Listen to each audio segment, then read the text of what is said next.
Tuggy said way. Hackney me born and that's where me come from. From Illico me a grow round gunman. Violate Tuggawar, you is a dumb man. So Vennom in the building and right alongside me right now I have a very special guest inside, Tuggawar himself. What go on, sir? For days! Done the whole freaking argument. Big up my brother, man. What go on, family, man. Big up yourself, Sir Vennom, man. Good to be here, man. Good to be here. It's good to have you, bro. It's been a hot minute still. It's been overdue, you know, bro. Well overdue. This is a well overdue interview. I've been looking forward to this one. We've been talking about it for a long time. You know, so it feels right. It's exciting. I like it. Flames Radio! What got at them? Big up Big Juice in the building. Tall Man. Slum Life. Tug Movement. Stunk Gang.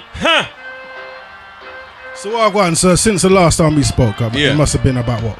A good 3, 4, maybe even 5 years. The last interview, Vennom. When was the last interview? Boy, that's what I'm trying to think right now. Can't even remember. The last interview was when? A long time. I remember doing it, but it was more than 3, 4 years ago, you know, Vennom. Trust me. It's more than 3, 4 years ago. I can't remember the studio was where it was. I think them times, well, we're not talking things then, but yeah. It was a while ago. Yeah, it was a while ago, for real. Overdue. I think it was like around the time I had the Anything Me Say Hello mixtape out. I think like after the For Days album, and we had the Anything Me Say Hello mixtape out. I think around them time there. Yeah, probably about them time there. Yeah, for real. So right now we're going to go back even further, right? We're going to talk, right now, during this interview, we're going to go through the whole Tuggawar story. Wow. For those that don't know. Wow, big up. I don't know. Locked on right now, everyone. Instagram Live. Big up right now. This interview is monumental. This interview is epic. This interview is part of history. Trust me. Anyone who don't get it live on the radio, it's recording right now, so it's going to be uploaded on YouTube. Big up to everyone that's watching the live stream on flamesradio.co.uk as well. Right. Streaming live all around the world right now. Yes. See the camera up there? Wait for the camera people there, man. Flames Radio, worldwide. For days in the building. Big up. Alright, so let's start at the beginning. It's always the best place to start. Yeah, the beginning is a good place to start, for real. So born and bred where? Born and bred in Hackney. Born in Mother's Hospital. Mad thing. Yeah, born and bred in Hackney. Father is Greek Cypriot, and my mum is Irish from the Republic of Ireland. So you have a nice mix. Yeah. So growing up in the household, what's your earliest memories of your musical memories growing up in the house? What was playing in your household? My dad wasn't a music man at all. So my dad wasn't really. When I was young, my dad didn't even know who Bob Marley was. Okay. He wasn't a music man at all. So my mum is a big music person. My mum used to listen to a lot of like U2, a lot of rock and roll, the Beatles. You know, my mum's got a big taste, a big wide range of music. She's very musical. My mum's side of the family, very musical. So I'd hear a lot of music played from my mum, because my dad never used to play none apart from when we went out to some Greek restaurants and would hear some Greek music. That was about it. You know, but my mum's a very musical person. It kind of runs on my mum's side of the family. Rock and roll. So what's your first recollection of reggae music? Reggae music. Well, I'll tell you what, I fell in love with reggae music from a very young age, because I actually grew up next to a pub that played reggae music 24 hours a day. So I got used to the reggae music from... You remember the name of the pub? Yeah, it was called the Earl of Warwick on Victoria and Grove, where I grew up. So it was like a reggae pub. So I would grow up listening to reggae music all my life as well. You know, maybe not necessarily in my household, but like in my surroundings, and fell in love with it from a very early age. So I remember like being from like 8 years old, sort of falling in love with the sound of reggae music from that age, early school days.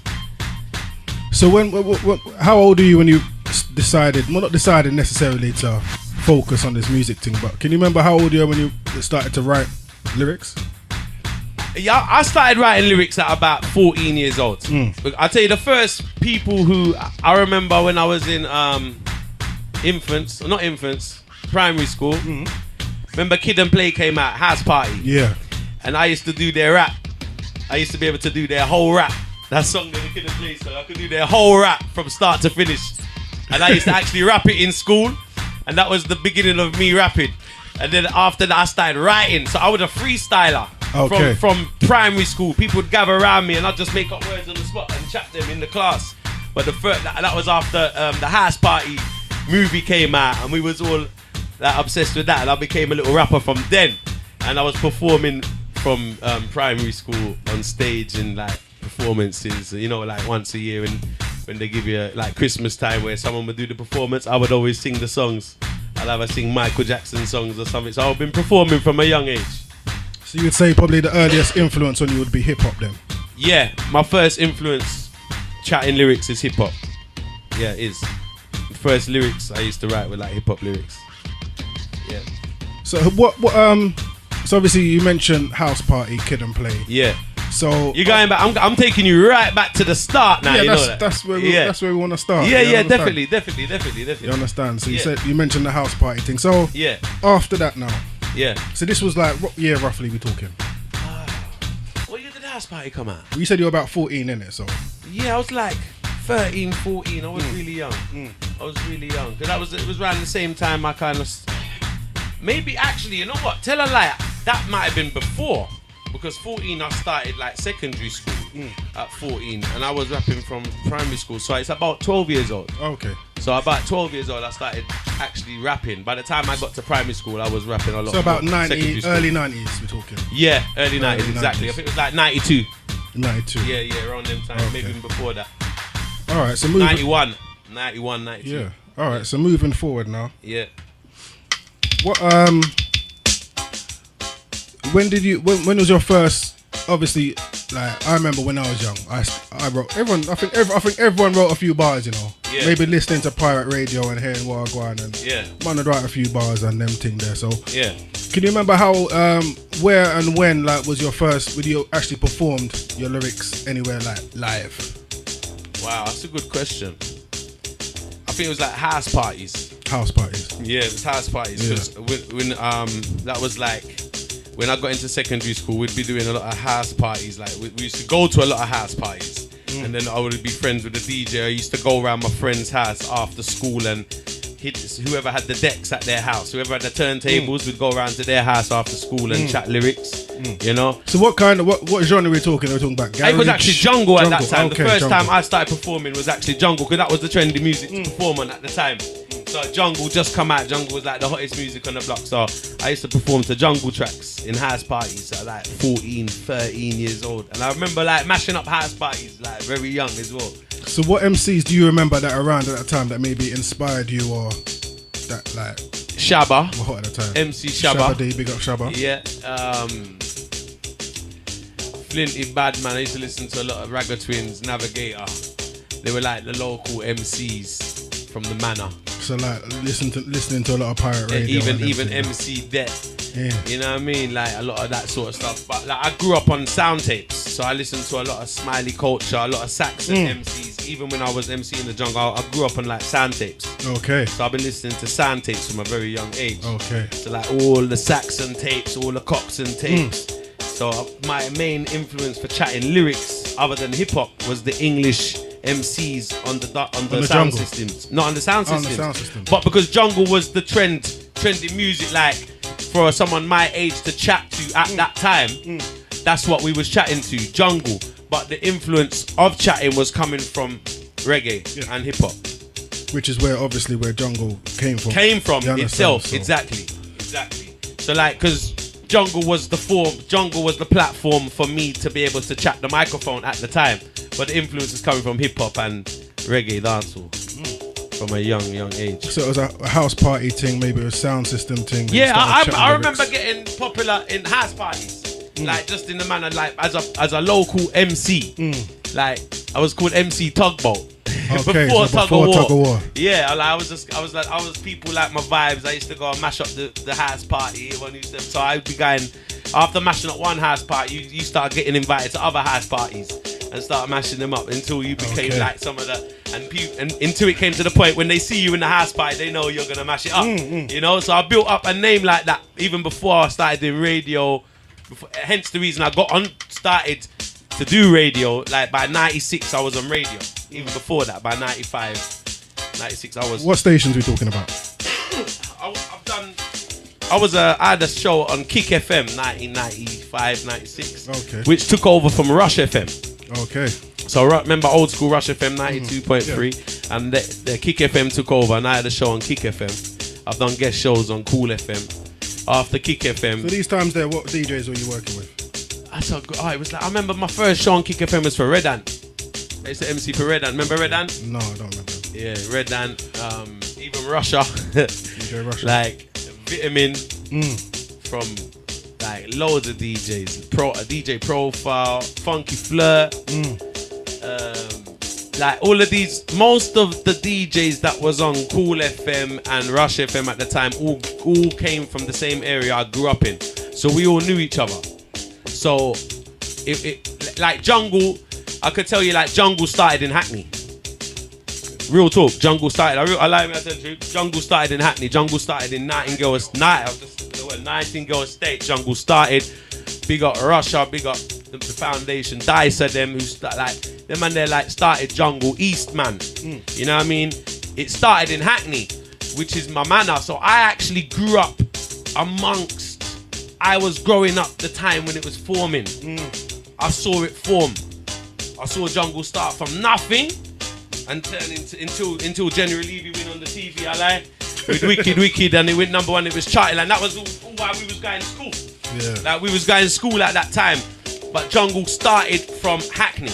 So so basically the whole Jungle fraternity, we knew them all because we all grew up in the same area. So we could be DJing and MCing for anyone. It was all like one big family them time. We could be linking with that one, going to this one's party, going to this one's show, and so on, you know. By the time Jungle and drum and bass sorted, Jungle kind of died down and it turned into drum and bass about 95, 96. And Garage came in. Garage sort of took over. So you jumped on the Garage thing? I jumped on the Garage. I'll be honest with you, I never was a fan of it. I was actually forced to jump onto it. I was never a fan of it. I didn't like Garage, to be honest with you. But it was the only platform for me because at that time because the Jungle thing was dying.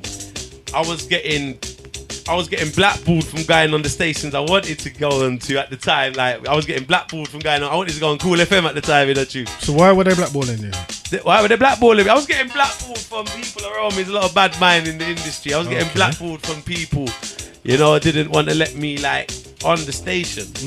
You know, this is like, I remember these things, you know what I mean? No, they didn't want me to let me on Cool FM. I remember I'd done a demo up DJ Bandit's yard, and I sent it in, and they denied my demo, said I sound too ragga. That was their excuse. They said I sound too bashment-y, and they don't need no more of that on the station right now. So like I got turned down from having a show on Cool, and then I ended up going on Freak FM doing a garage show, and I had a little hip hop show during the week as well with a couple other guys. Yeah. So that was mad. So you're saying, so right now we've reached what, 95, 96. What was the next step in the Tuggawar journey? The next step in the Tuggawar journey from that, honestly, by the time I got onto Freak FM, I was very popular. I was very popular. I was in a little crew. I was like the top MC in the crew. I was buzzing, and we recorded a record. We recorded a record called "Are You Ready for the Way 29?" So you mentioned the crew. So what was the crew? Who was the crew? The crew was called Way 29. Way 29. Yeah. And that consisted of me, Selector Dark, who was called MC Dark at the time. Well, he used to MC, yeah? Yes. Okay. The name Dark came from the MC. He was MC. So it was MC Dark originally. I only know Selector Dark. I don't know MC. Okay. He turned into the Selector in years to come. Yeah. He used to spit with me on the mic. Okay, so it used to be you, Dark. Yeah. And another guy called Philly. And Dark's brother called Easy Rider was the DJ. Okay. So Easy Rider was the DJ. And the other three of us were MCs. And we called Way 29. And we recorded a song called Are You Ready for the Way 29? And it made a bit of a noise at the time. It made quite a bit of a noise. If I dig that one out there, you know, where there? You have it? You know what?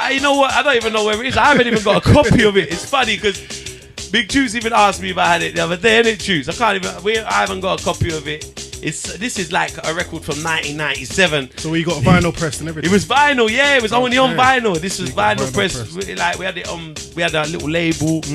We was put it in the shops and that. But it was kind of very short lived. It was a short-lived band because we all fell out. We didn't last long. What genre was that? They was garage. Garage. Like, and I was like this bashment rapper trying to fit into this garage scene. It wasn't working really, you know. Like the only thing is we had a show on a Tuesday night called a hip hop and bashment show where I'm more fit in, but they kind of, you know, the station was garage orientated. I didn't want to do garage shows. That wasn't myself. So it kind of, well, it finished just before I went to Jamaica. Believe it or not. Yeah, so like I split up with the crew.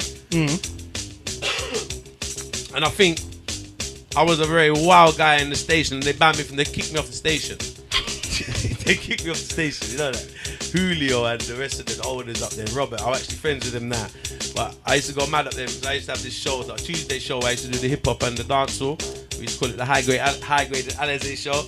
I got up there like half out to high grade, bottles of liquor and fucking drink and drunk and everything. And I got a bit like, I used to get loud. I was very aggressive. I was young and wild. I mashed up the studio one night and they threw me off the station. So I got banned from the radio station. I was custom management. Cool. I got a bit drunk one night. And that was my radio station career with Freak FM over. One mad night up there. I mashed up the whole studio. Mad. I'm glad you're drinking coconut water tonight. Yeah, I'm calm today. Don't worry. Flames FM, you're alright. Don't worry. You know what I mean? Just a t-shirt. I go on now. We're good, man. So you mentioned Jamaica now. So what year did you first go to Jamaica? All right, Jamaica. I flew to Jamaica the year 2000. 2000? Yeah, the year 2000 I flew to Jamaica. The first time. That was a holiday, yeah? Yeah, I planned to go for 2 weeks, yeah. Okay. But that 2 weeks kind of turned into a little more. Yeah, very much more. Yeah. Very much more. So you went to Jamaica on holiday? Yeah. Just you? No, me and my ex-girlfriend and actually her sister. Okay. And the sister's child. Okay. Yeah. So it was just a holiday. It was a holiday, yeah. But it didn't really plan out. It didn't plan out as a holiday. To be honest with you, no. It'd be a holiday that I'll never forget for the rest of my life. I booked a 2-week holiday, and this 2-week holiday turned into like years of crazy, like unbelievableness. Unbelievable. A blessing in disguise, basically. Huh? A blessing in disguise. Yes, very, very. Everything happened for a reason. Everything happened for a reason. So talk us through it then. So you went to Jamaica on holiday. Yeah. Well, basically, I went there for 2 weeks. I was staying in Spanish Town with my ex-girlfriend, and I didn't go there to try to smuggle weed, but I ended up trying to take a little risk when I was on the way home. You know, as you go out there, you see how cheap it is. It's a blows and skirts. Exactly. And I used to sell weed. Yeah. So I'm looking at all this cheap weed in Jamaica thinking, oh my God, you know how much money I can make from this if I take it back to England. So I tried to smuggle £6 back. In 2 Easter buns. Now if I got this £6 in the country, this is £30,000. You know? Yeah. It was good. It was like, so I was thinking, it's worth it. Yeah. Do you understand what I'm saying? Risk. So I said £6. I tried to bring it over. I hid it in 2 Easter buns. I don't know if you're familiar with the Jamaican Easter bun, if you eat bun and cheese. I actually opened the box, comes in a box. So I opened the box, I cut off the top half of the bun, and I put £3 in each bun.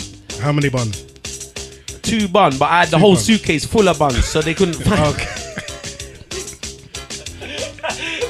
Because you don't want them to fight. You see if they're gonna look. You want to put some real ones there. Yeah. So they can pull out 2 real ones. I said, nah, man, good man. I just put it back and throw them off. You know what I mean? So, because when I flew back, they actually caught me. I had 3 suitcases.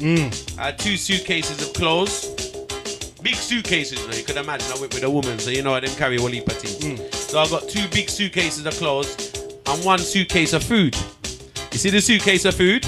That's right there. Okay. So, but you see in the suitcase of food now, I'm trying to hide it up with a heap of things. So I put June plum, because June plum stinks. And all of these smell. I was going down the market in Jamaica asking for the most smelly fruits. I didn't even want to eat them. I just said, which one smell the most?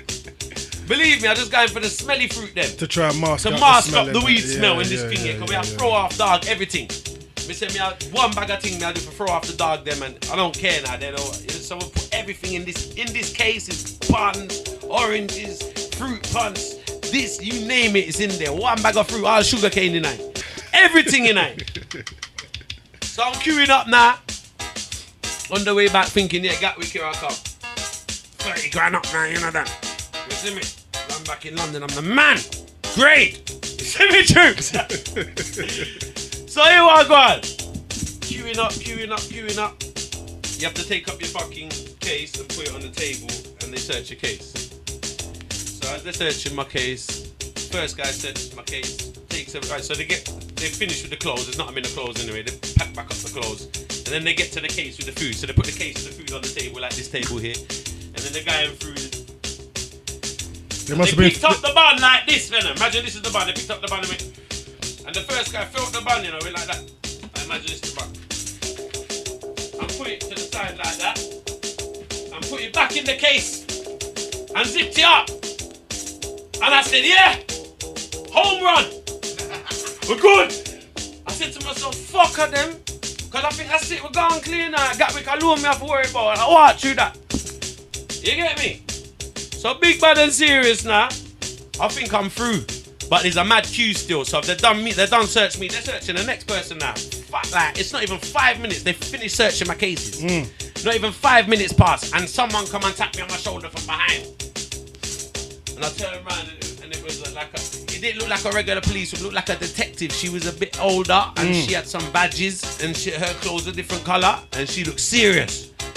And she said to me, excuse me, I'd like to search your case. And I says, my case just got searched. The man just searched my case. What do you want to search my case for? He says, no, I know. I want to search them again. I'm thinking, what the hell's going on? So the woman picks up my case and she's done the whole thing again. Apart from her now, she's going harder than the first person that searched. She's got an ice pick. She's got an ice pick, yeah? And she's going through the clothes with the ice pick. She starts on the bags of the clothes. She picks up the shoe. Bang! She's stabbing shoes, socks. She's destroying my clothes, fam. She's digging out my clothes, everything. Bah, bah, bah. I'm thinking, to how she's searching the clothes, I'm thinking that I'm in trouble. I can swear, innit? I'm fucked. Do you get me? Like, real talk, man's fucked. I'm thinking, how she's searching the clothes. When she gets to the bun, gonna be on top for man. So she gets to the fucking bag with the bun and the food in it, and she gets to, imagine this is the ice pick, and she's getting like, you know, I had loads of little buns, I had small buns in there as well. Bang! She's destroying the buns. Stab it, I swear to God, fam. Oranges. Bang! June plum. Bang! Everything got stabbed. I'm seeing dew plums squirt everywhere, oranges squirt everywhere, mustard. So by the way she's going on, it's clearly like she had a tip off or something. Yeah, that's what it looked like to me. Yeah, that's what it sounds like. That's what it sounds like. But I'll get to that in a minute. Okay. Cause I actually thought the same as well, and I wanted to know what's really going on. So when she gets to the one with the weed now, obviously she's just gone bang and put the ice pick straight through it. Ice pick with, and it buck up in the weed.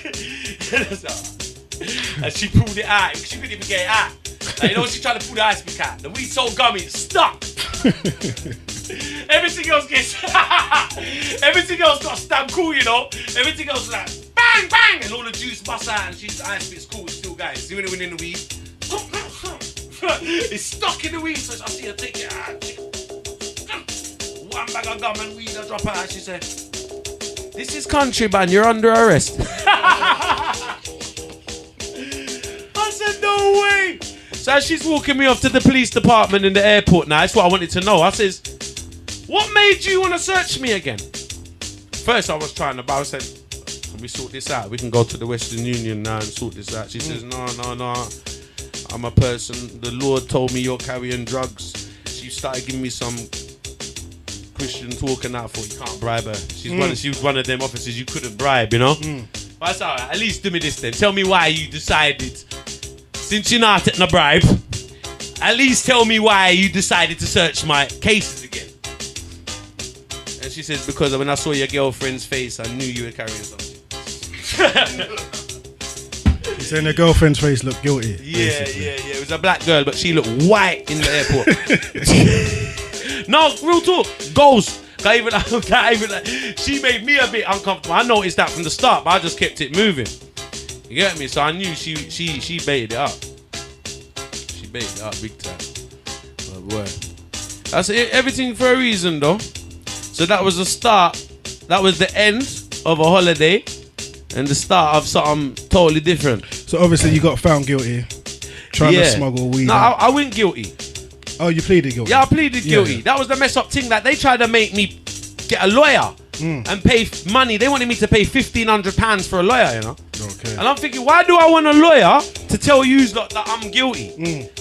I can do that myself. I'm gonna pay you £1,500 to tell the judge I'm guilty. Yeah. You're having a laugh. They say, no, if you pay the thing, the lawyer's friends with the judge and they might work something out. I said, get the fuck out of here, man. That was sort of places. Hey, what the hell's going on? And I ended up arguing with the lawyer, arguing with everyone. So by the time I got in the courtroom, I get to find out the lawyer was friends with the judge. Okay. Oh, I'm bag of corruption.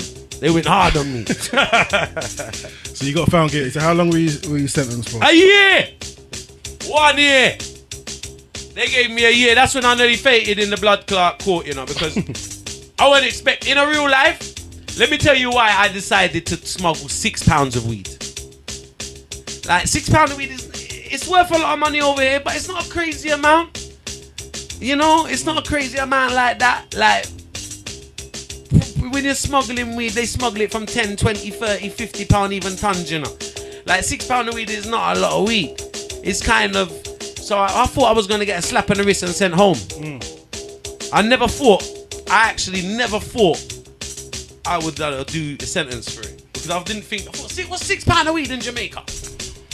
Nothing. £6 of weed is not a lot of weed. So they set an example with me, because I know people that got nicked with more weed and done less time. They made an example out of me. Because I thought I'll pay a little fine and fly back home. Because that's what it means. Fine, like, and then send you back on the plane. That's what I was looking for. I was like, alright, cool, just fine me and in my yard. When they said, no fine, you're doing a year. That's why I'm in the court thinking that, you know. But the judge, like they told me the judge that I got, he don't like drug cases, so it was on top for me. Okay. Yeah. So that was the start of a whole different adventure. So where did you serve your time in Jamaica? Spanish Town Prison. Okay. Spanish Town Prison. And I done 8 months.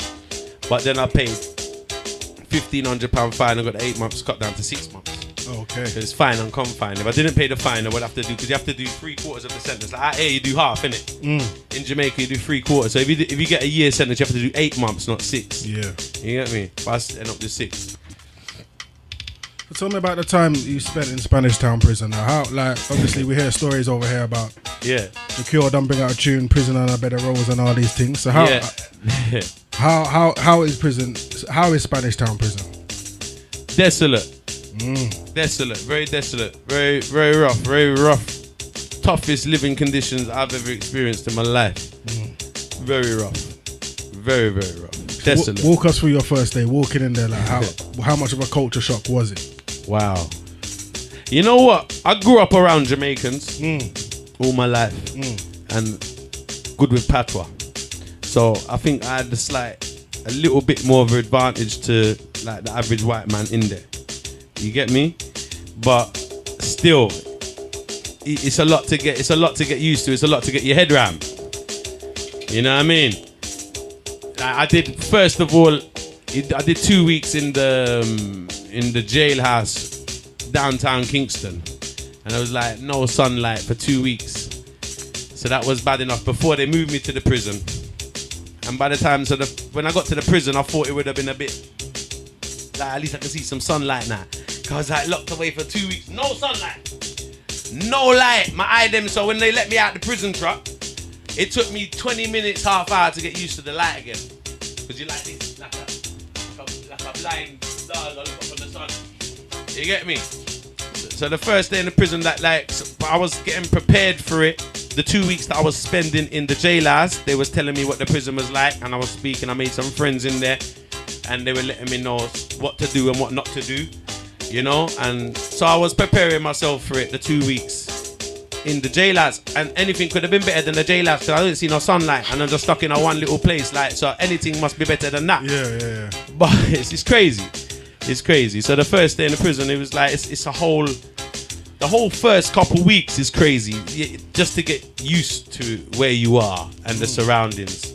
You know, it's very intimidating. You don't know no one. You know what I mean? people get hurt in them places for the smallest of things, even for no reason. Even someone could be totally innocent and don't do anything wrong and still get hurt. You know? So it's like you have to tread very, very carefully. Very carefully. And two things I'll tell you, like the number one rule I learned in there is use your eyes and your ears a lot. So you listen and you watch a lot. You see your mouth, use that as less as possible. You get me? Because your mouth will get you in trouble in there. You get me? So you use your eyes and your ears and use as less as your mouth as possible. It's like, it's mad in there, man. Sounds it, boy. Yeah, it's crazy. It's crazy. Like, there's no water in your cell. There's no toilet in your cell. The prison food will make you diarrhea and vomit. Like, it's designed. It's sad to say, but the whole prison's designed to make the people kill each other. Like, you're gonna be in there. It's like designed to make people just turn on each other. Two things keep people sane in there: music and weed. And if you don't smoke weed, it's only music. That's the only thing keep you sane in there: music and weed. So you had the music and the weed. Yeah. So you said the music. So what kind? Like you mentioned, said it's the music and the weed, and obviously coming from England. Yeah. Being an MC over here, over there. Yeah. I remember talking to you on many occasions, and you told me that the fact that you could chat lyrics, kind of saved you in a way. It did. In the prison. Yeah, it did. Talk to me about that. It did. All right. First couple of weeks in the prison, really rough. Getting used to the place. I was fortunate enough to have a friend from Hackney. Big up Dan Man, who was my dad's friend as well. And he was locked up. He was locked up on my section, and he actually made it possible. They were going to put me in another section. He paid off the warders. They had me. I was in the Daily Star. I was in on the newspaper in Jamaica when I got nicked. You know.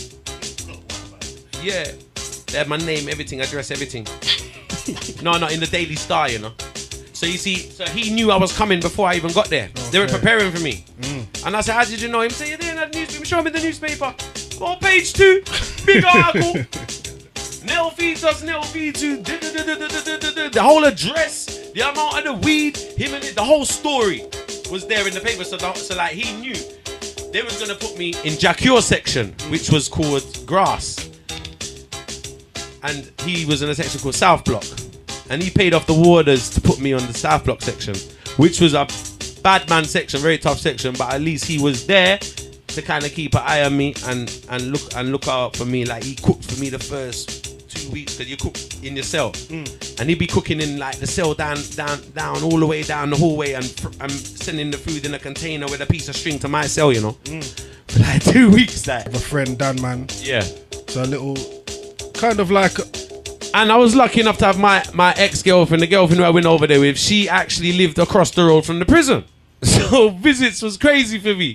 Like, they couldn't work it out. I was getting visits 5 days a week, and they couldn't understand how this white man's getting so many visits in Spanish Town prison. They didn't understand my girlfriend's across the road. So I was getting a lot of visits as well. So I was like looked after in that sense. Yeah. Yeah. So talk to me about how you being an artist from here, an MC, how that helped you in Spanish Town. Immensely. Immensely. When they realised that I was an artist and I was good at lyrics and I could chat, the respect in the prison just went through the roof. Through the roof. Yeah. Like, people was here. Remember, I'm about 1 month in the prison. People don't give a shit about people in prison on shorts. There's people in there doing triple life sentences. There's people on death row in there. I was locked up with people that I'm doing 6 months in prison. It's laughable to a lot of people in there. Do you understand what I'm saying? So for me to even make a name for myself doing such a small sentence in a short space of time, it was special. It was special.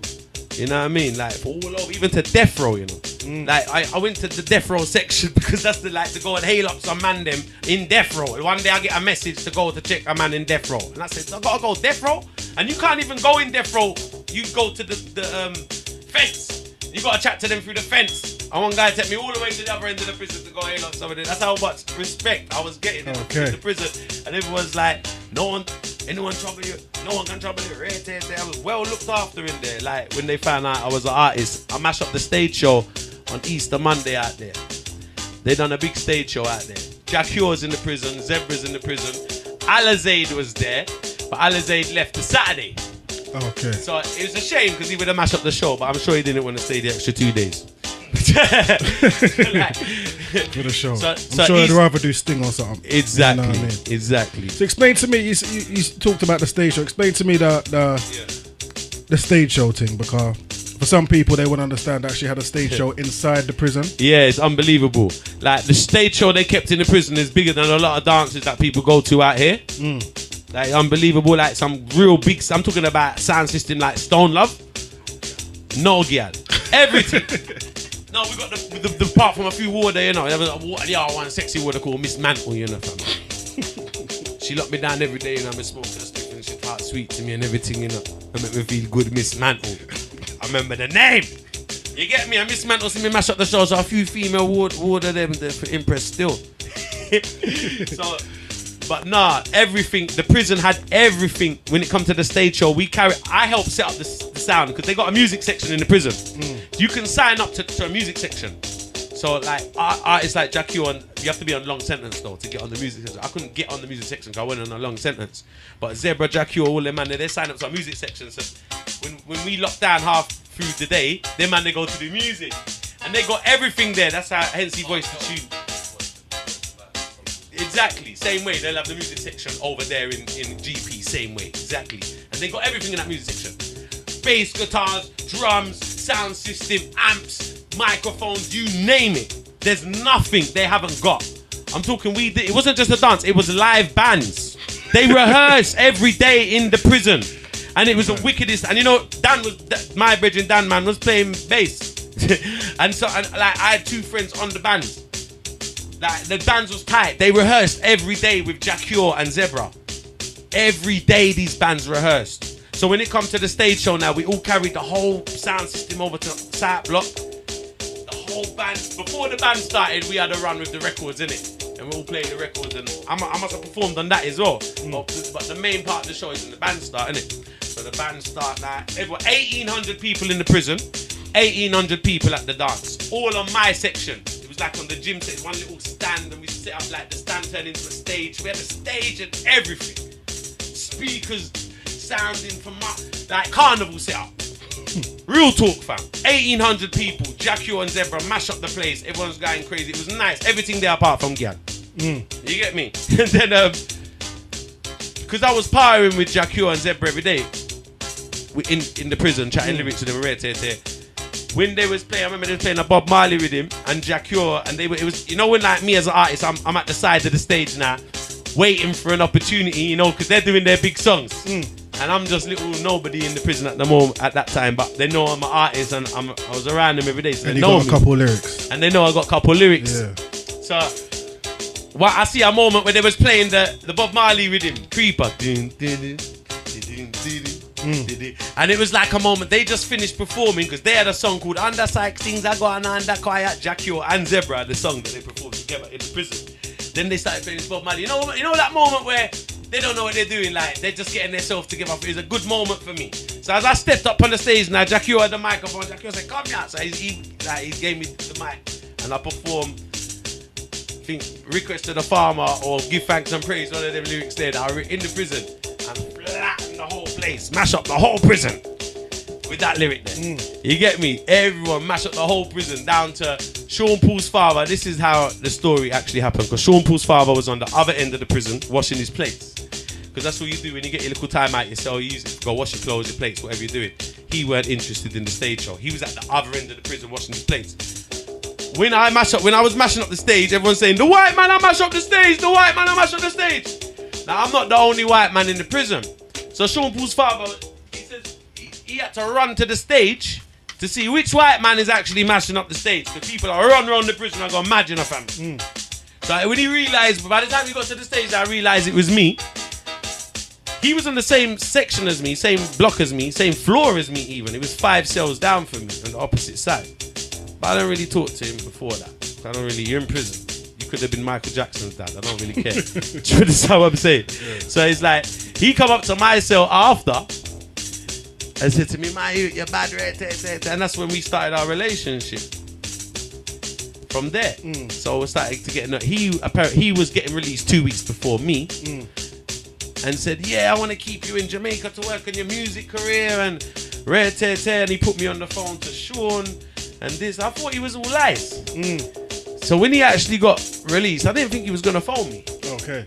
And he did. So you thought it was just... I thought it's prison. No, there's a thing called... talk. Yes. Prison talk. Prison talk. Yeah. You got a thing called prison talk. You get me? There's a lot of that goes on. When you get motherfuckers will say anything to you while you're there. They just want to get out, man. You know what I mean? They'll say anything just for the moment. You know what I mean? He got released 2 years. 2 weeks after Garth got released. Oh, okay. Yeah. Garth was doing 6 weeks for some driving on a suspended license. And he got released 2 weeks before me, and he arranged with the immigration. We got Roy Francis Mixing Lab studio, because he's good friends with Roy. He actually helped Roy build that Sean studio. Paul's dad? Yeah. Okay. Sean Paul's dad is good friends with a guy called Roy Francis, who owns a big studio in Kingston called Mixing Lab. And Roy arranged with the police and the immigration to keep me in Jamaica. So they actually... They plan to send you straight home? Oh. Yeah. Okay. You can't even get released from the prison without a plane ticket. Okay. You need a plane ticket. So I actually had to waste a plane ticket, and I still stayed in Jamaica. Because without a plane ticket, you can't even come out of the prison. Okay. You need a ticket saying you're going back to England. If you haven't got a ticket, they put you from the prison in remand. So you get released from the prison, you know, and go to remand until the embassy finds you a ticket. Embassy will have your ass waiting in there for like 6 weeks, months. So imagine your sentence done now, but you ain't got a plane ticket home. So you get sent from the prison to the remand centre until the British embassy sorts you out a ticket. So I'm like, fuck that, get me a ticket, need a ticket. Because if you do without a ticket, you ain't going nowhere. Your sentence could have done till little more. Without a ticket, you ain't going home, fam. You ain't even coming out of the prison, you're still incarcerated. Imagine your sentence done, but you can't. You're still incarcerated until you can show them a plane ticket, and then the immigration come pick you up and take you to the airport and send you home. You get me? So man had to waste the whole plane ticket to even just get out of the prison. So I did have a ticket. The plane, empty seat, gone on the plane. My seat empty. So right, you're released now. So obviously they've sorted out. So you're staying in Jamaica now. Yeah. So they've sorted out the immigration side. Yeah. So you're there working with Sean Paul's father. Yeah. And he sorted out a couple of things. He did. So what was the next step there? What was the next step? He was what the next step was. Sean Paul's father introduced me to Sean.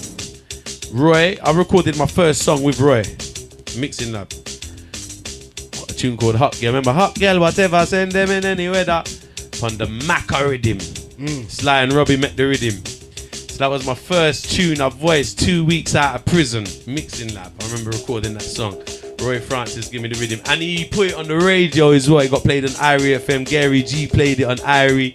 It was a mad buzz for me. So from then I started linking with the artists. Sean Paul's father couldn't do that much for me, in fairness, apart from introduce me to people. But he done what he could, basically. He done a lot for me. He introduced me to everyone. He went out of his way to introduce me to him. Actually, in fairness, you know what? The first time I chatted the mic in Jamaica, do you know what he did?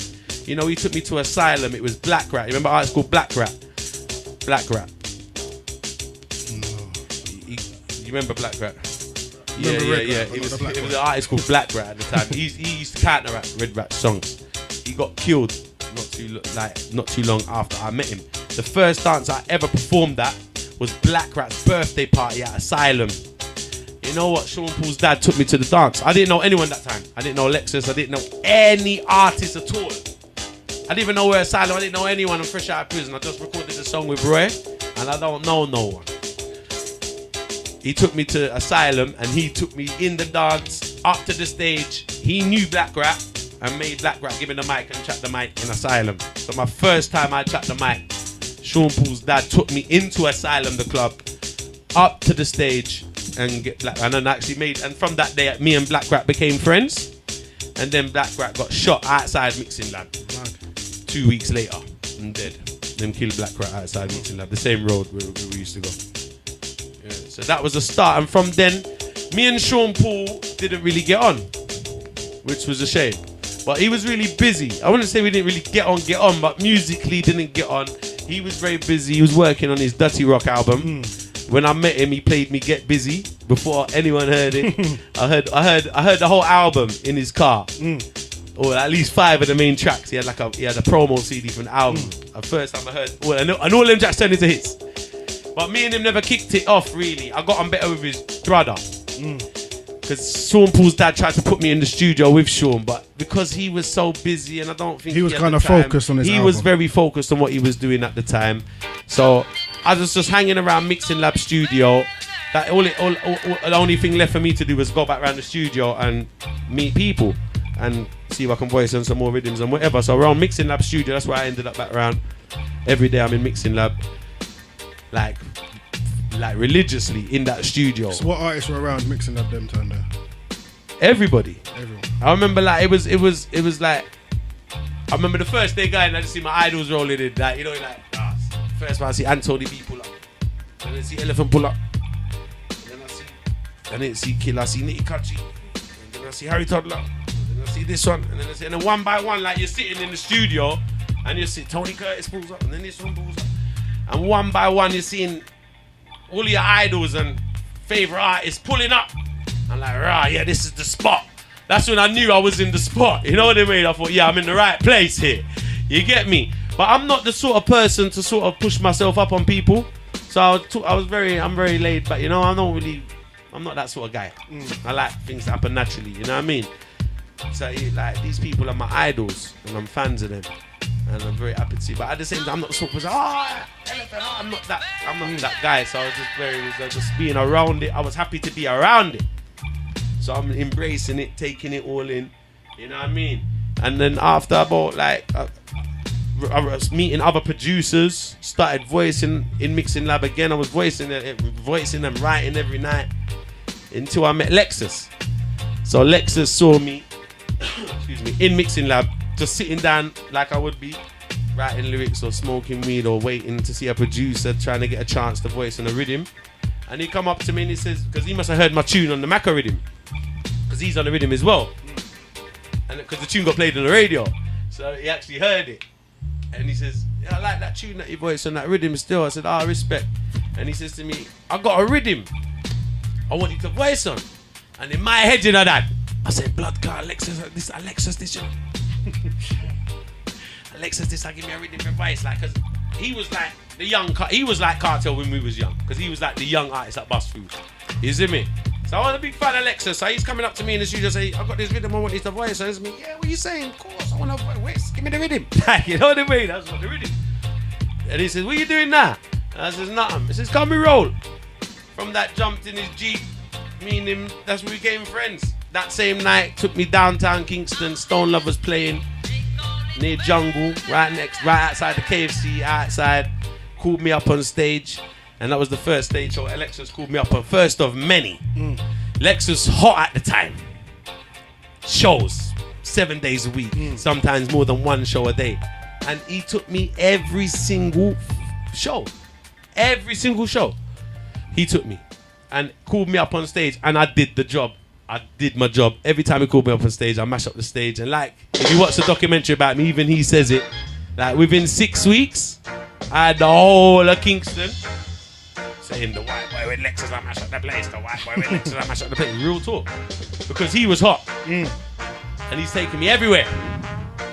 I can't even count the amount of shows we used to do. We'd be doing 7 days a week. I performed in every crevice and corner in Jamaica, every gully, bang, everywhere. So at this stage, are you Tuggawar now? Yeah. I was Tuggawar from before I went to prison and everything, man. Yeah, man. Tugboat was in school. Okay. So Tuggawar run in Jamaica right now. Yeah. So what year are we in? 2002. 202.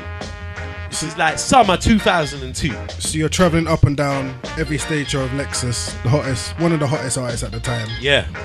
And then I think it was it the same year that you performed at Sting? Or was it same year. Same year.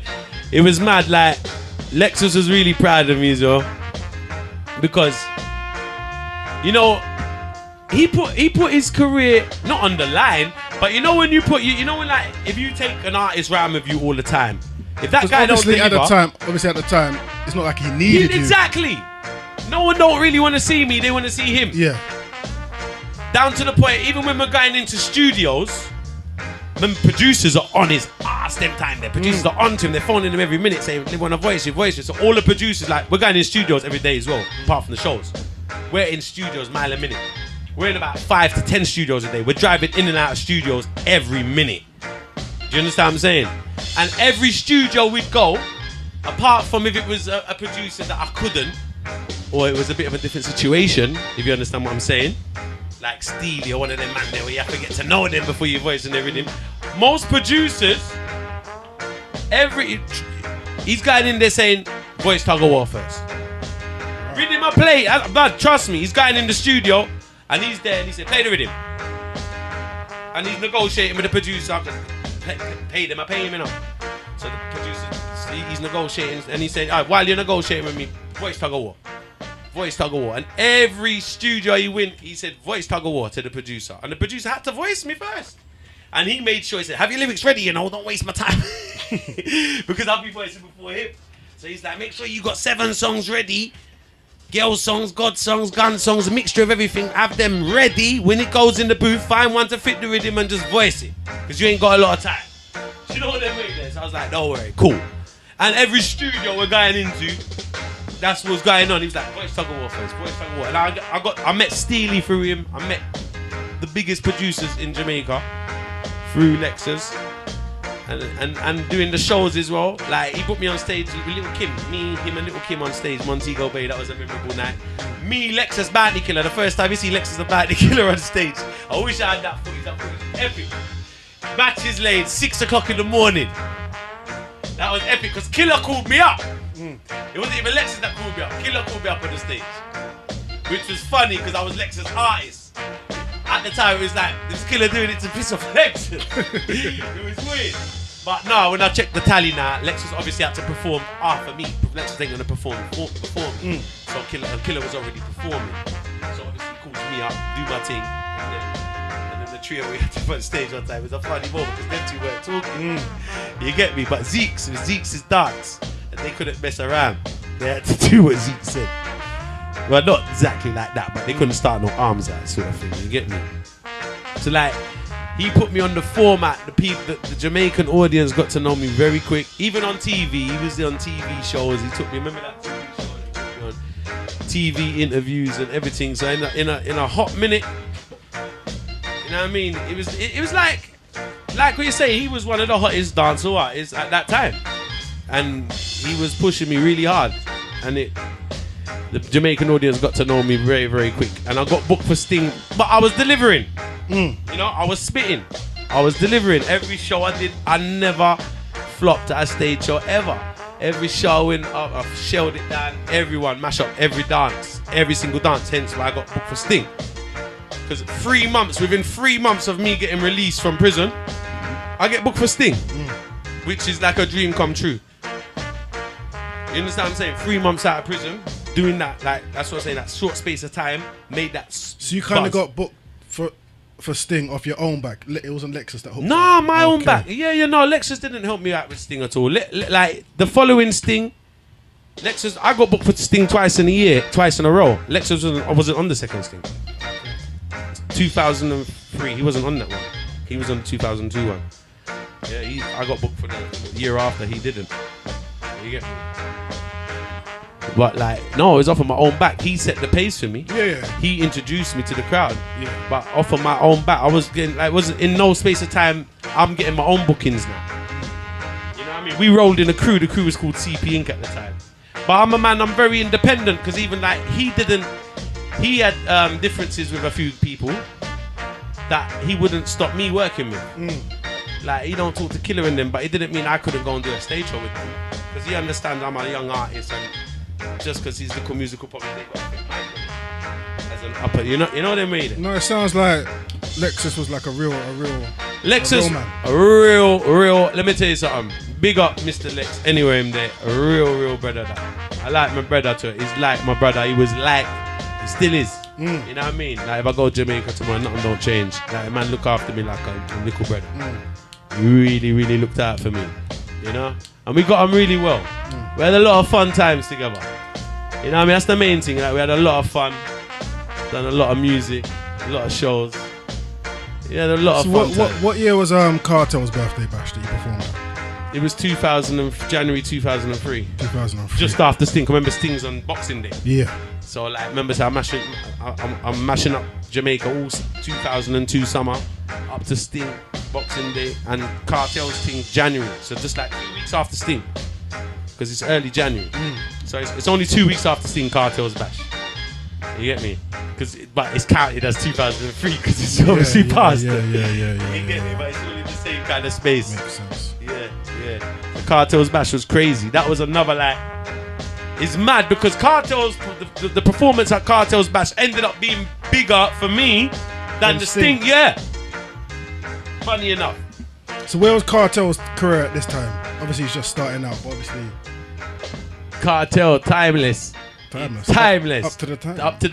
Timeless. Up to the time. First album, Greensleeve. Just got his first deal with Greensleeve. Just remember the first album when he had the baseball cap on. His introduction. Cartel. When Cartel first bust, Black Cartel. it was a great moment. That year was special. Now that year was special. I swear to God, that year was special because there was unity. If you look back on that show, all the artists, like after that year, everyone fell out. Everyone's beefing up with that. Like Assassin was on stage. Assassin was friends with him. Like Spragger's on. Remember, he ended up in a war with Assassin and Spragger not too long after Red Square War. That dance, they was all friends. Everyone was friends. It was nice. The stage show was unbelievable. It was unity. Beautiful. It was no animosity.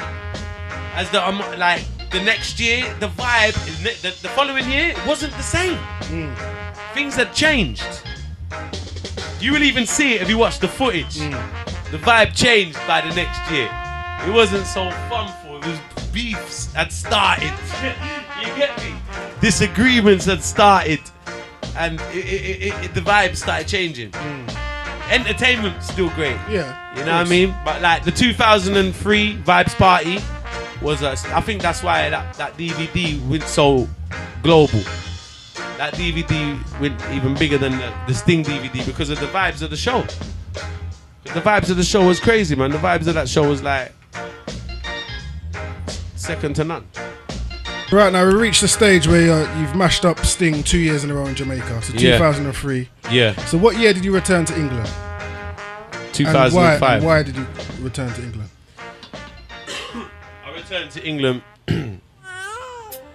because of financial situation. My father was incarcerated. Okay.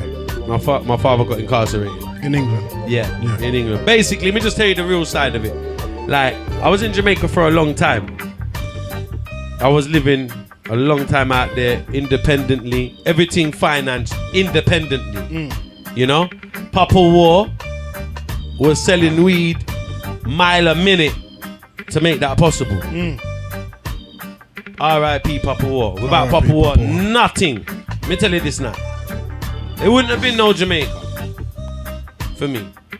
You get me? It wouldn't have been nothing. How me I gotta stay out there? Huh? How? Oh, you think Jamaica's a cheap place to profile in as an artist? It must be crazy. Do you understand what I'm saying? That Papa War made that possible. You know what I mean? And believed in me. From him, the minute he saw the first Sting poster, when he saw that, that's why he put the Sting poster up on the kitchen wall, and because he knew what Sting meant, just by all his Jamaican friends and being in the community. You know, he knew what it meant, and he believed in me 1,000,000%. You know, so when he got incarcerated, obviously I had to go back to England and sort out the business, and I was in the verge of actually losing my house and all sort of things. So there was a lot of stuff going on in my life, you know what I mean? But yeah, R.I.P. Papa War. Definitely R.I.P. Papa War every time. Definitely. So coming back to, obviously it wasn't you had to come back to England basically. Yeah. It wasn't through choice really. No, it weren't through choice. To be honest with you, I could show you a picture when on the way back, you can see how sad my face was. I showed it to you the other day. Like, it's a picture of me, Lexus, and because obviously right now in Jamaica you're hot. Yeah. You're hot. Shows are coming in. Yeah. Money's coming in. Yeah. Everything's good, but unfortunately you had to come back to England. I had a record deal with Steely and Clevey. I had a record deal contract sitting in my apartment ready to sign with Steely and Clevey. Legendary producers. Yeah, just put the rest of this up. Legendary. Like the Dr. Dre of dancehall. You know what I mean? That's the equivalent of Dre giving you a contract and wanting to voice you in the dancehall world. Steely gave me a contract. I'm just about, the Sleepy Dog rhythm. Yeah. He built that for me. Mad. That rhythm was built for a lyrics called Days Men Asleep. Remember the lyrics, Days Men Asleep? Days me no sleep, still about me high grade Guinness me a beat. 4 sexy girl jumping on me backseat. Before the yeah, you see me? This really me. We sat down and he built it for the Days in the Sleep lyrics. I watched him build this with him here. And you know, it's crazy because me and him had a really good relationship as well. I voiced the demo in the studio. I was voicing in his studio. I voiced for Pepper. I'd be in his studio every day because, like, when Steely wants to give you a chance, that's like, he told me to turn up at the studio at 8 o'clock in the morning. You ever see me go studio 8 o'clock in the morning? Steely said, come to the studio 8 o'clock in the morning. Fam, me in Jamaica. Could you imagine after smoking about £1 a week and how much drink from the night before? I woke up nearly every day, you know. And like, we became really good friends. He's a vibes man. He's a vibes man. And he actually died the year my dad died.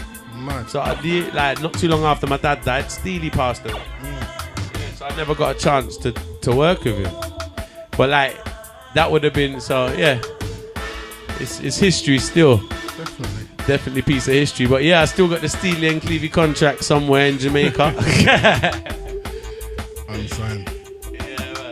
So it's mad when you think about what could have been. Yeah, because the way it was, I had to come back to England and, in a way, start from scratch. I felt to myself because, no lie, like man's a superstar in Jamaica. Everywhere I'm going, I'm a superstar out there. You know what I mean?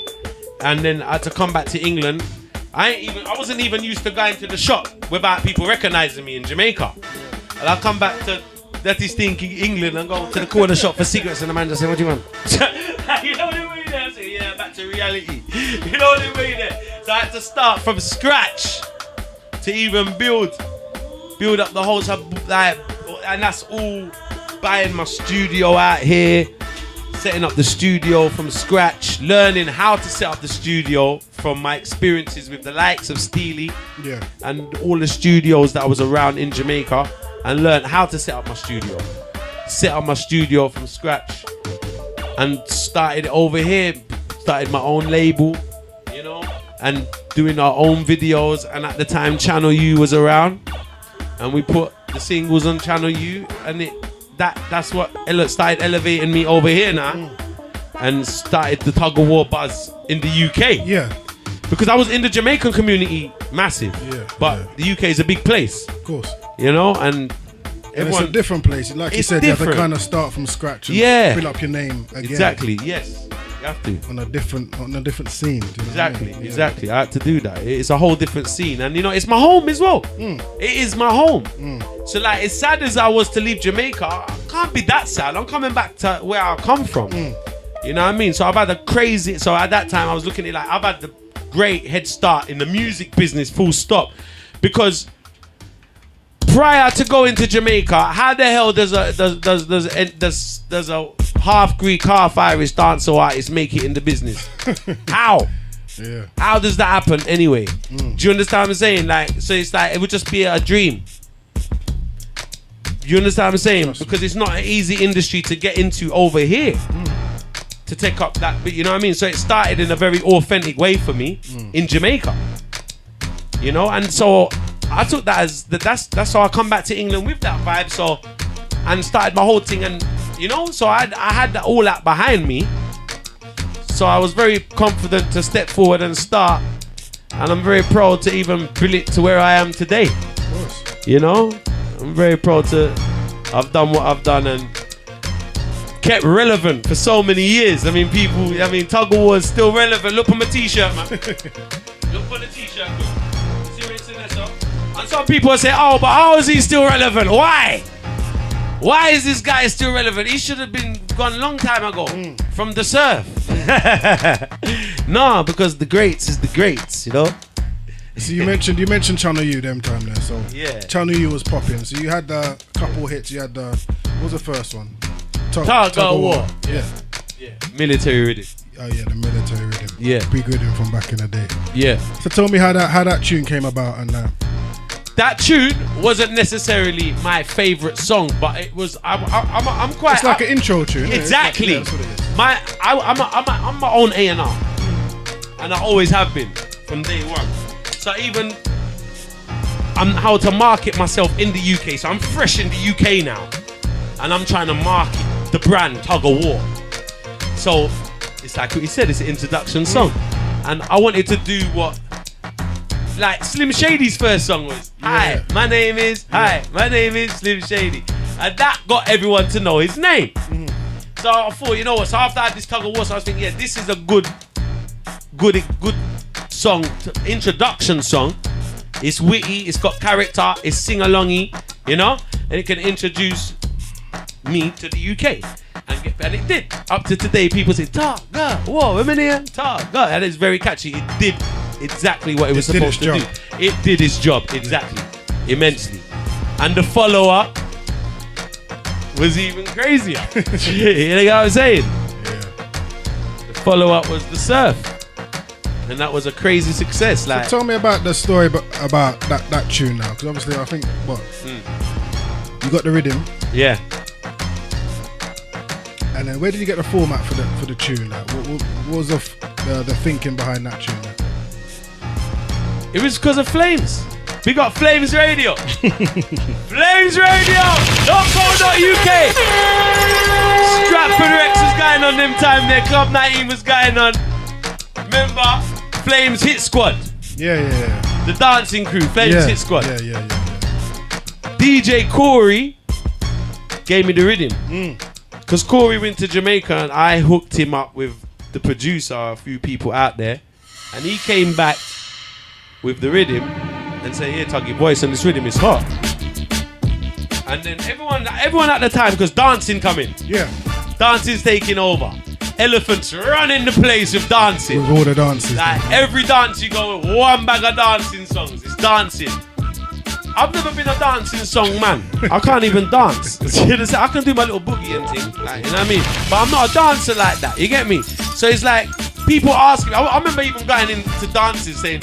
And even like I had a lot of dancers who are fans of me.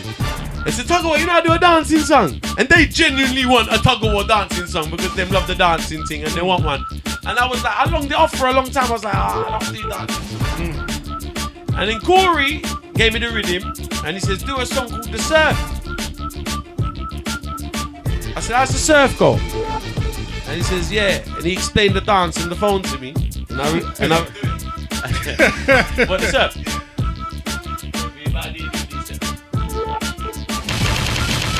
Go suck on the mama! Bamba Clark don't know no favor donkey! Hey! You think a normal white man this with me surf man?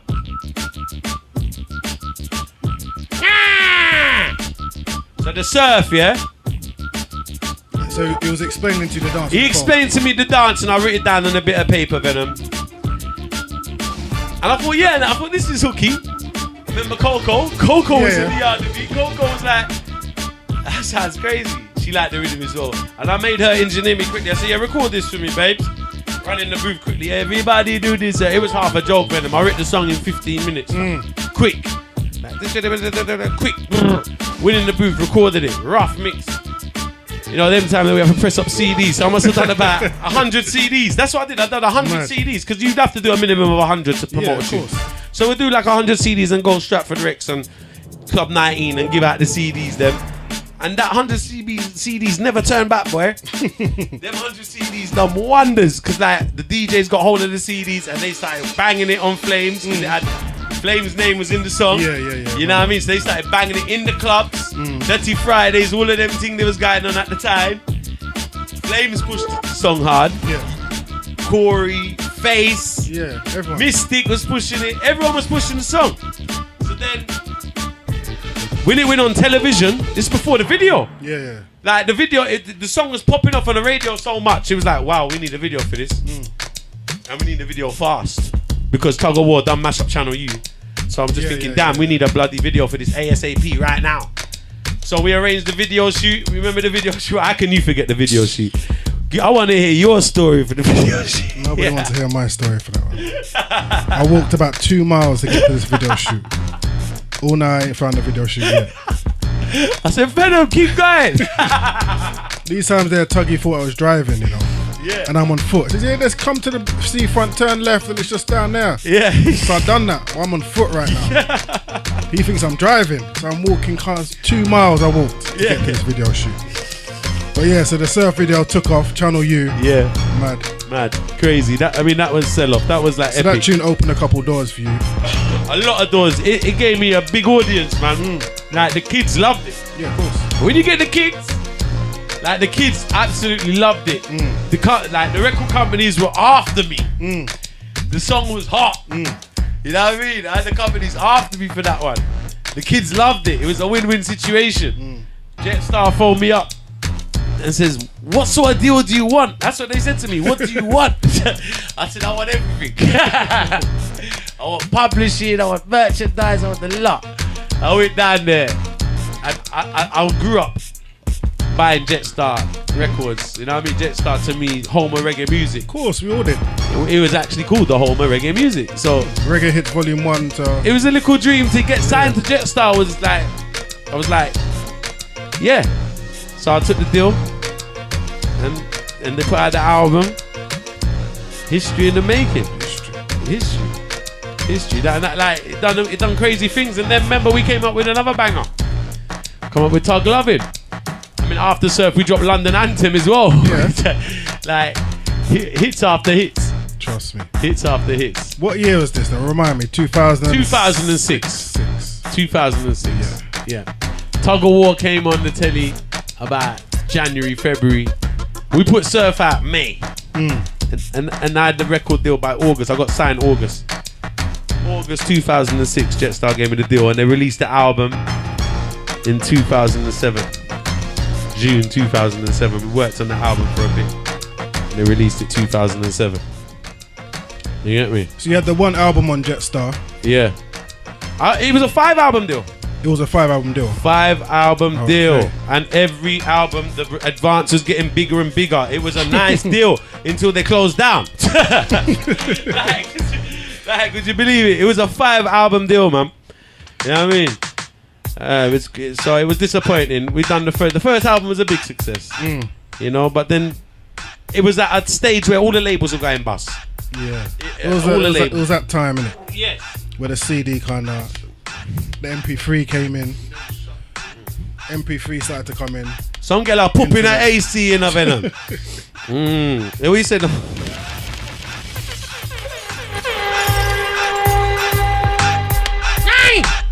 So this was obviously around the time when obviously the internet was coming in. MP3. Yes.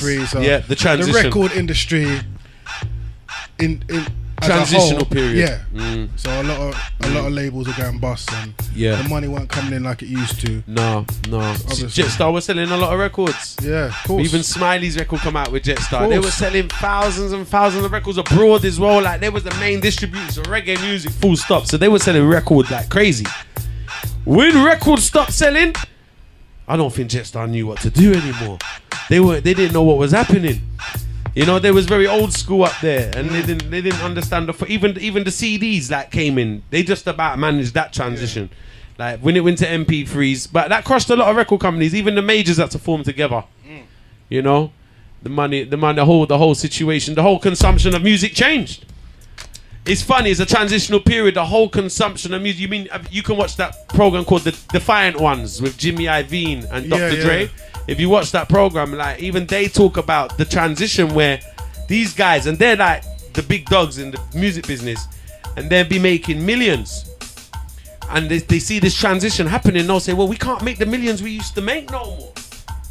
They're not going to make the millions they made off of Chronic 2001 and Slim Shady first EP and Gwen Stefani's first stuff, or all the first albums they were putting out at that time. So even that, and this is like the big Interscope, biggest record company in the world. That's why he came with the Beats, the Beats headphones. That's what their new win-win situation was, because the new consumption of music, everyone listening to MP3s on small devices. They won by giving them the device to listen to it on. Because music now is selling like that no more. Of course. And that's what even keep Interscope alive. You know? So it's a transitional period that everyone transferred. But it's being like a small independent label, Jetstar was. Yeah. If you didn't like log on to the new technology, it was always going to be difficult. It was to maintain that kind of level. So it's just inevitable in a way. It was sad because it was like a base for dancehall over here. Like if you had a hot song, man, you just drive to Jetstar and they'd help you out with it, man. I have to give credit to the people at Jetstar, Mr. Palmer, they helped a lot of ghetto youths. Yeah, of course. They put money in a lot of ghetto youths' pockets. You know what I mean? With that can't get nothing now.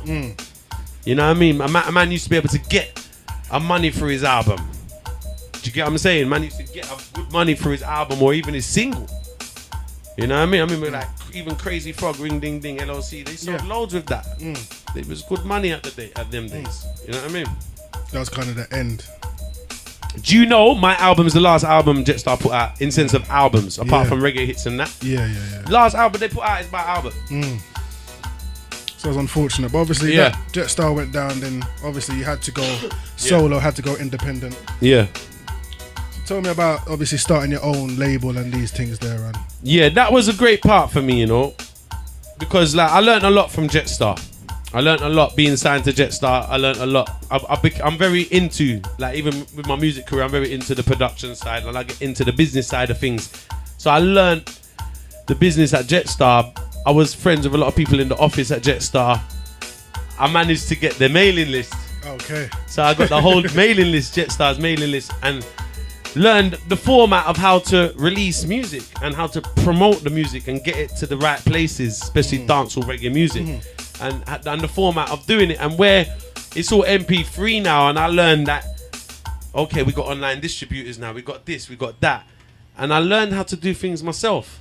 So from the minute, so it's weird. I'll tell you that even after Jetstar was closed down, and people still thought I was signed just because you knew that as well. Like Tug Loving, I shot Tug Loving by yourself, independently. Independently, I put it on the telly. Jetstar was nothing to do with that. You know what I mean? They didn't shoot a video for me. So you see, down to that, I learned the whole process. So that was the point where they was going down. Yeah. By the time anything Messiah Law come out, they was finished. But I still looked like I was signed to them because of how I was running Tug Movements.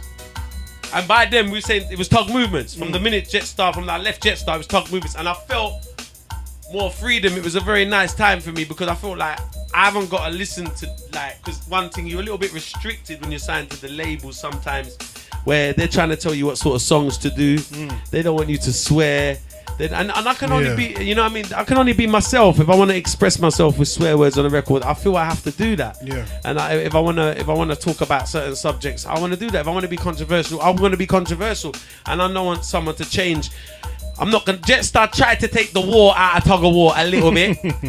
But I can understand because we're here to make money. So I know you're trying to make money. If you can make money, we're all good. Let's make money then. Yeah, of course. Do you understand what I'm saying? I was good at that. But when it all went down, I was like, no, let's get back to business. Tug Movements. And the Anything Messiah Law album, mixtape, which was like an album because of how strong it was, was the start of that. Was the start of me. And people didn't know that. People thought I was still signed. People thought this label's still pushing him. No, I done everything myself.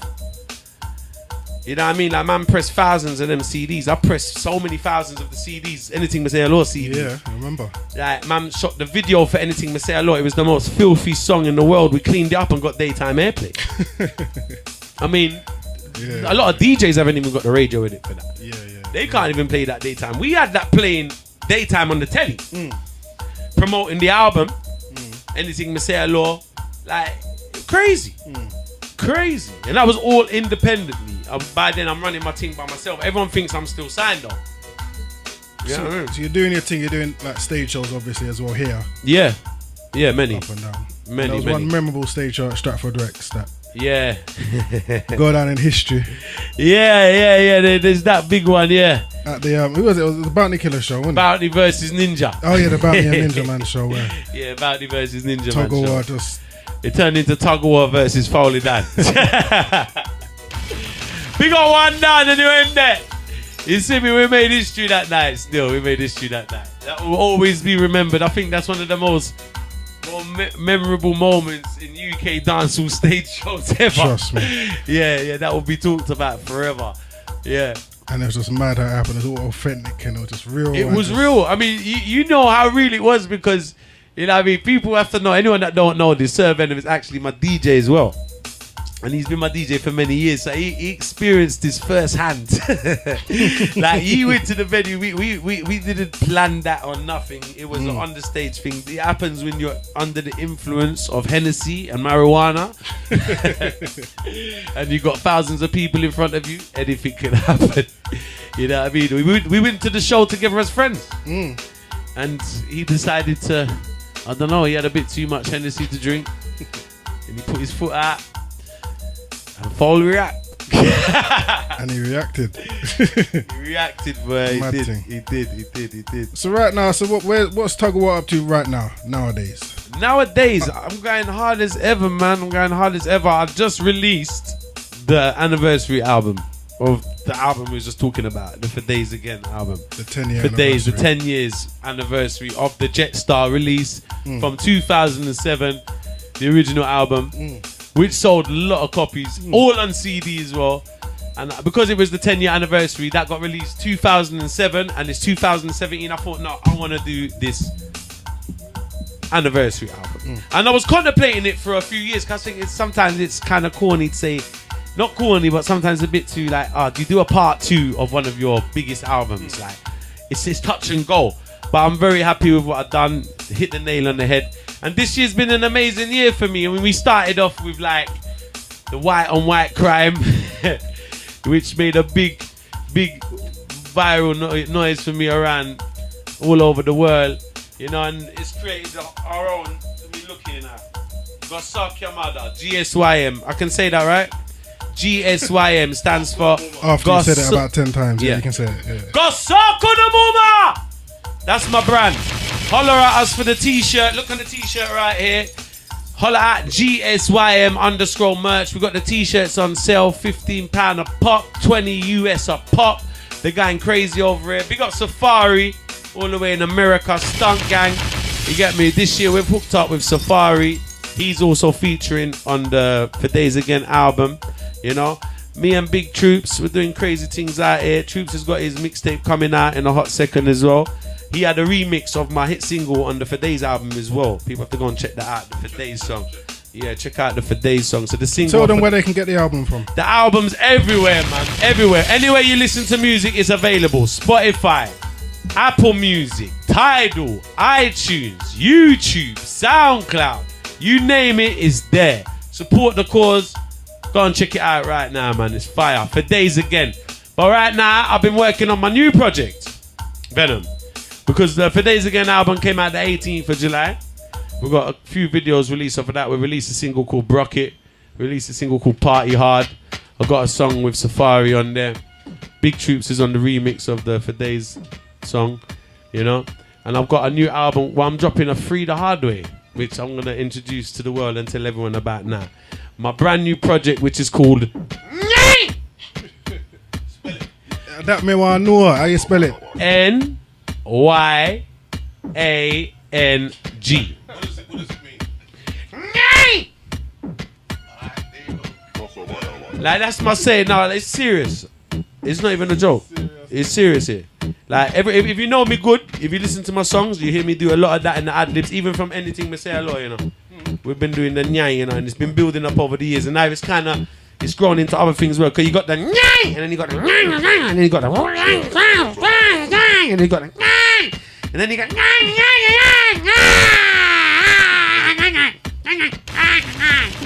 it's different ways of doing it, but it's just called nyai. And it's serious, it's a vibe. You'll be doing it, like it's infectious. You'll be doing it to yourself. You'll be in the shower and you'll be going, yay! No, trust me, I've been on the social media. I've seen people doing it already. Trust me, it's infectious. So it's just like, even like, I don't want people to think that we're too, like we're vulgar. We're not. Even when you see me with this t-shirt that says "God suck your mother," I mean, it's an expression. It's a way of life. People say that when they're upset. Well, we're bringing a smile to people's faces. Before, if you say that to a man, it would mean we very like you want to fight with someone by saying to that. We've made this expression acceptable. We've made this it's in a way of life. You get upset, you just say that and get on with your day. Yeah. Do you understand what I'm saying? It's actually it's no different from F off. Do you understand what I'm saying? Just imagine a t-shirt saying fuck off sort of thing. It's the same sort of thing. But it's in a positive light here. You know what I mean? It's a positive way of doing things. Because it's not what you say, it's how you say it. That's why I say, go suck on a mama with a McDonald's straw. And if you can't find a McDonald's straw, you can get a KFC one. And there's Subway straws as well. But I don't recommend the pound shop ones because they can break while you're sucking your mouth. So be careful. Go for the McDonald's ones. Ronald, now let you down. Alright, so just remind them about the social media, where they can get the t-shirts from, and your social media, give them the details. Yeah. Before we enter the last couple, where I'm gonna run two rhythm. Yeah. And Tuggawar gonna spit two lyric. Cool, man. Big up everybody right now. Check out the latest album for Days Again. It's on iTunes, it's on Spotify, it's everywhere. Follow me on the Instagram. If you're not following me on the Instagram, you might as well come off of Instagram because I'm the most entertaining thing on Instagram. Ask anyone, they will tell you that. Tuggawar. To purchase the GSYM t-shirt, it comes with a free copy of my album on hard copy, a CD. It comes with a free CD. This t-shirt, GSYM, with a copy of my For Days Again album, £15. Postage and packaging paid for. So just all you gotta do is pay the money via the PayPal link. Is on my Instagram profile. And also at GSYM_merch. That's GSYM_merch. Also, you can holler at Big Troops, BIGTROOPS. Slum Life in the building. Big up Richie as well. Gang. Udama Ramprid. Simia says so. Check out the t-shirt. Everyone's got it. We've sold about 1,500 copies already. And we've got the new batch coming in. So they're all around the world. They're wearing this t-shirt right now. It's the maddest t-shirt in the world.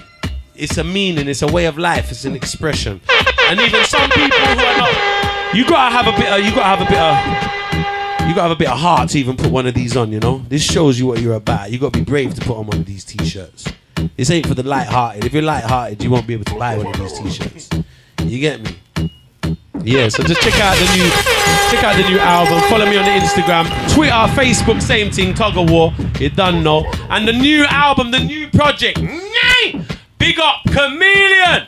You see me? Big up Chameleon. Big up AT also. Got a new single dropping with him off of his new EP coming out soon as well.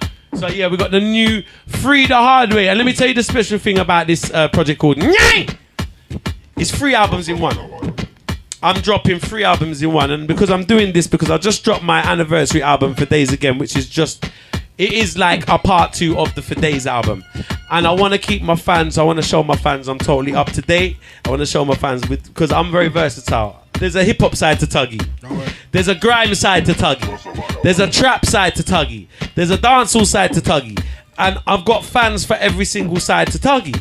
And I've decided with this project to please all fans by dropping all of it. So it's 3 albums in one. It's going to be 3 albums. And the cover's going to be designed full by... albums? How, we're talking about full albums, yeah? Yeah, and the cover's going to be designed by SV Designs. I mean, big designer around town. Big designer around town. And here the design I got. It's 3 albums. It's going to be one design. It's 3 different colours. So you got the hip hop edition, dancehall edition, and trap grime edition. Man. So it's the same cover, 3 different covers. You can buy all 3 of them at time and support the issue and try to make me rich, please. So how many tracks per album? Well, we're not going to overdo it. The hip hop will be about 10 tracks per album. So we're talking about 10, 12. About 30 tracks. Around 30 tracks. So 10 tracks an album. You get me? It's light work. We do this. And look out for my brother's mixtape, The Battlefield. Big troops. We say around Christmas time troops. Yeah, around the Christmas season for the Battlefield mixtape. That's fire, trust me. That's fire, trust me. That's fire, trust me. That's fire, trust me. That's fire, trust me.